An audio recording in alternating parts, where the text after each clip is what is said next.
Current affairs practice bits మొదటి ప్రశ్న. ఇటీవల వార్తల్లో నిలిచిన కర్గ్ ద్వీపం ఏ దేశంలో కలదు?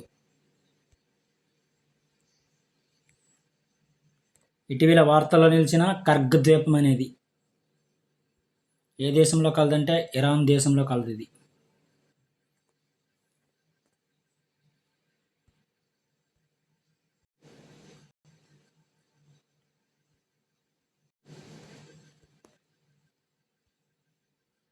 నెక్స్ట్, తమిళ రచయిత సాహిత్యకారుడు ఆర్ వైరముత్తును 60వ జ్ఞానపీఠ పురస్కారం వరించిందన్నమాట. అతనికి 2025 సంవత్సరానికి గాను ఈ అవార్డు అతనికి లభించింది. తమిళ రచయిత సాహిత్యకారుడు ఆర్ వైరముత్తును.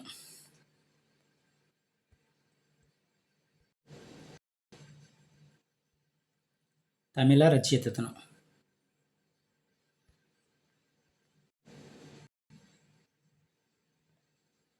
ఇతను 1953లో తమిళనాడులోని తేని జిల్లా మెట్టూరులో జన్మించారనమాట.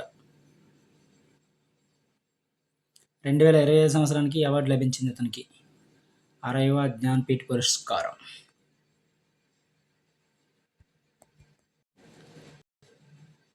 నెక్స్ట్ చూసినట్లయితే 189 ఏళ్ల తర్వాత కనిపించిన అరుదైన మొక్క అరుణాచల్ ప్రదేశ్లో కనుగొన్న శాస్త్రవేత్తలు.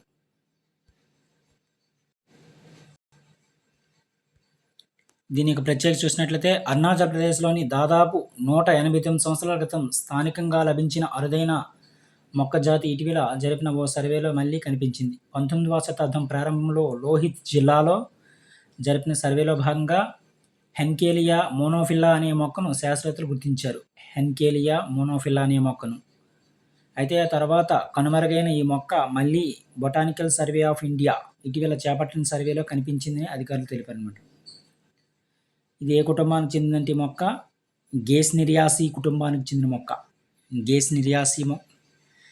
గేస్నెరియాసి కుటుంబానికి చెందిన ఈ జాతి మొక్కలు సాధారణంగా తేమతో కూడిన అటవీ వాతావరణంలో దర్శనమిస్తాయి.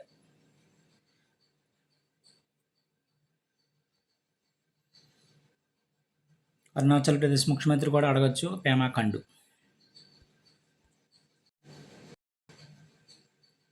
తర్వాత చూసినట్లయితే మిథాలీ రాజ్కు జీవిత సాఫల్య పురస్కారం అనేది లభించింది.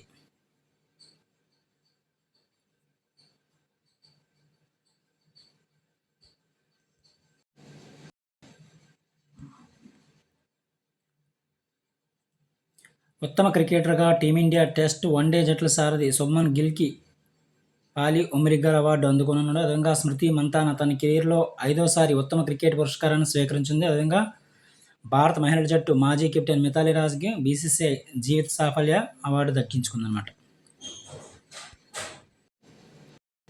ఇవి కొన్ని ముఖ్యమైన కరెంట్ అఫైర్స్. Thank you.